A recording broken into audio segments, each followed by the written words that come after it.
So I could not find a good wallpaper for Dragonslayer, the movie that we're talking about today. But if you have never seen this film from 1981, you got to watch it. It's not the best fantasy film you're ever going to watch from the 80s, but what it is a really cool look at some of the early special effects work that was being done by the ILM team. This is actually the first film that ILM did that was not related to Star Wars. This was a joint production between Paramount, I believe, and Disney. And a lot of people have said they couldn't believe Disney did this film. And at the time, it was somewhat controversial when it came out because there is a very brief scene where they're skinny dipping, and there's a silhouette shot, which is nudity, and there's violence in this film. Like there's a part where the, the this character gets like her foot chewed off and her arm chewed off by like some dragon babies. And so at the time it was very controversial for being violent in a way that Disney films had normally not been, and for portraying adult themes and showing brief nudity, which Disney films had never done up until that point. So it was a very interesting footnote in, excuse me, not only special effects history but also Disney's history for being willing to do something that was a little outside of their normal traditional wheelhouse. Excuse me, I should say. Maybe I should have waited to record this video. I think I'm past all that. But let's talk Dragon Slayer, because Cris and I have been on a rampage of like watching all these old 80 films, these old 80s fantasy films that I have seen years and years and years ago, but she had never seen. The story for this one is fairly simple. You've got a sorcerer, and then the sorcerer's apprentice who is very eager to prove himself, and the villagers who come knocking at the sorcerer's door saying, "Hey, there's this dragon. He's been terrorizing the land. The king made a deal with him to sacrifice virgins every year to the dragon to keep the dragon at bay. But we're tired of this. The princess has never been, put on." Up for vote. Only the poor people get voted on. We'd like to get rid of the dragon. And so the sorcerer is like, I'll take care of it. I'm not afraid of no dragon. And proceeds to, take on this quest. Now, at the same time, you have like the king's primary lieutenant coming in and saying, well, we don't want to upset the dragon. We have an agreement with the dragon to leave everybody alone. Um, I don't believe you're actually a sorcerer who's going to do this. I think you're nothing more than a sham. And the sorcerer's like, well, I'll prove it to you. Take this dagger and plunge it through my heart. Nothing will happen. And he does. The dagger kills him. And the young apprentice is like, oh my God, what's going to happen here? They burn the body. One of the other he's not an apprentice, but he's another old man that worked for the sorcerer, puts the ashes in a bag, and then as they're sort of mourning and everything else, there's this amulet that starts glowing, and it keeps being attracted to the apprentice. And so he thinks to himself, oh, well, okay, this is interesting. And he gets it, and then suddenly, he realizes that, well, this is helping me with my powers and everything else.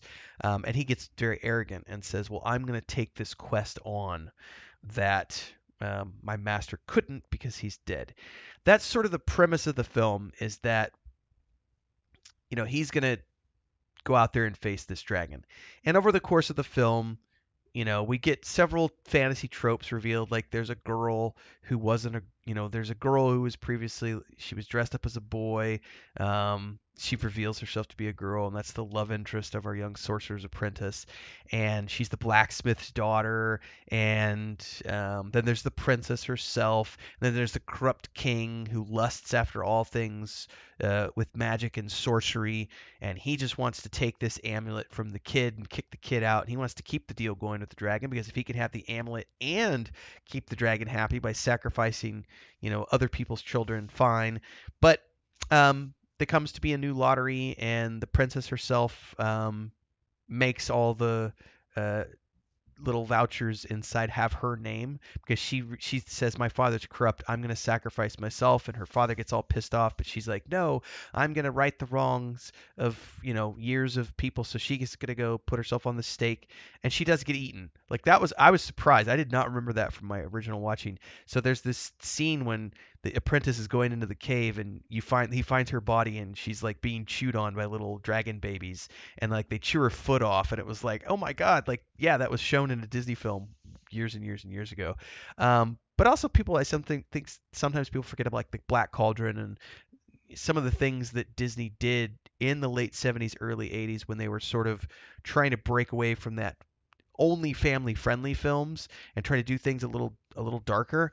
By the way, I should totally review the Black Cauldron on my channel. Man, I should watch that with Chris. That's a really good animated film to watch. Same thing with the Sword and the is it the Sword and the Stone with Merlin and everything? That's a fun movie as well. Anyway, I'm getting sidetracked. Also, I totally did not know that he was in this, but there's a scene. He has a bit part, but Ian McDermott, who plays the Emperor in all the Star Wars films, who plays Senator Palpatine, has a part here.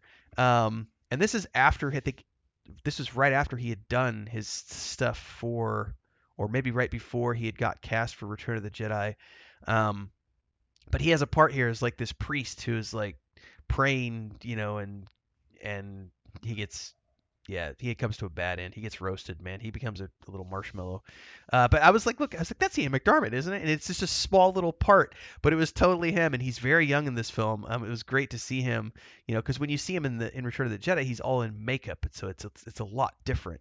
But here it was, him and his normal self as an actor in the UK, and because this is all shot, by the way, in Wales. And this is also cool because at the end of the film, it's one of the few films that shows at the end of it where it was filmed, and they actually thank the places where it was filmed. It was like North Wales and some other places. Um, anyway, the story of the film is very simple. We get to the end. Um, the apprentice forges this spear with the blacksmith to take out the dragon. In the process of this, realizing that the amulet and the pouch of ashes he had from his master and this it's the quote of a dying man, who was the other guy who was working with the apprentice who dies on the way, and they take the ashes and spread them on the lake of fire, and it means nothing until they're in the cave and he sees the lake of fire, and he casts the ashes onto the lake of fire, and his master pops back, and he's like, "Oh, this was your plan all along," and he's like, "Yeah, because he couldn't walk there. He was like he was never going to make the journey because it was so far, so he basically sacrificed himself to become a pouch of ashes that then gets resurrected in Lake of Fire to come back at the dragon. And then there's this epic fight scene, and the sorcerer sacrifices himself to blow up the dragon in this great fight sequence in the sky. And the storyline itself is, I think, to me as a film fanatic, coming back and reviewing this film years and years later, especially given my recent fascination with like go motion, stop motion, claymation, and early, Phil Tippett and everything he did in this film, because, it really, this was them coming off of Empire Strikes Back and Raiders of the Lost Ark. It's really interesting. I was reading up on this. Like, this film was up for all of these awards for cinematography and special effects and all this other stuff, and it lost to Raiders of the Lost Ark in like all categories, which ILM also worked on. So it was crazy because this was like the first film that ILM did outside of Star Wars, with Raiders of the Lost Ark being the next film that they did, which was filmed around the same time, right? So in terms of the awards ceremonies and the categories and the timing and everything else, it was up against its own. They were up against themselves essentially for all these films that they were working on.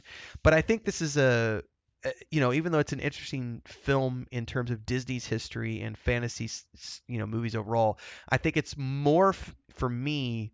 I think it's a better film because of the history it has in the special effects industry, in the sense that it was one of the early films that Phil Tippett and the ILM team were working on when they were coming up with all this crazy go motion stuff, which was a cross between claymation and stop motion photography, which also, by the way, was the same technology that was at the root of what they were doing when they went on to work on Willow, and they used the same technology there and blended it with the first CGI that had ever been done with the warping sequence for the I forget her name, the old sorcerer. Beth Morta's the evil lady. Sorcerer, no, not sorcerer. Sorcerer's the sword chick that Val Kilmer's character. Why am I blanking on the old lady's name? Roselle. That sequence when she turns from the lion to the bird and everything else, and then to the old lady. So this is like at the early stages of what they were doing, and it was literally them coming off of Empire Strikes Back, riding the high of being like this badass, amazing special effects company, and going off and doing other contract work and continuing to evolve as a special effects team. So for me, I like this film not just because it's a fun fantasy film and it's pretty serious, it's pretty dark, but there are some, there are some quirky, like the sword fight stuff is really bad. Um, it's not that good. The costuming is okay. The set stuff was really good. They built some really unique sets for this and added a little bit of fantastic flair to it. The soundtrack is okay, but just overall, it's a fun, sort of fast-paced movie with some, at the time, really great special effects. They are obviously dated by today's standards, but they still look pretty impressive, especially when you're considering what they did to make that dragon look the way it did. Very impressive stuff. So I'd give this a solid 8 out of 10, even knowing that it's dated and aged as it is, because it was just a fun ride. Chris Miller liked this one, especially when compared against Legend, which was kind of like quirkiness. And we watched, because we literally did Lady Hawk, Legend, and Dragonslayer, and this was, I think, her favorite out of the three, if I'm not mistaken. I'd have to confirm, but I know based on her feedback at the end of it, this was her favorite out of the three.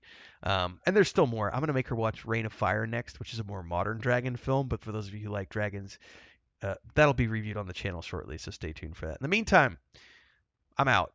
Like, subscribe, hit the bell icon if you want more film reviews from me. Don't forget to check out the other playlists. We do lots of other stuff, TV shows as well as video games. You can always join the Discord. Links are down below. And to support and keep me on the air full time, drop a super thanks on this video or join as a member. Until next time, everybody, stay safe.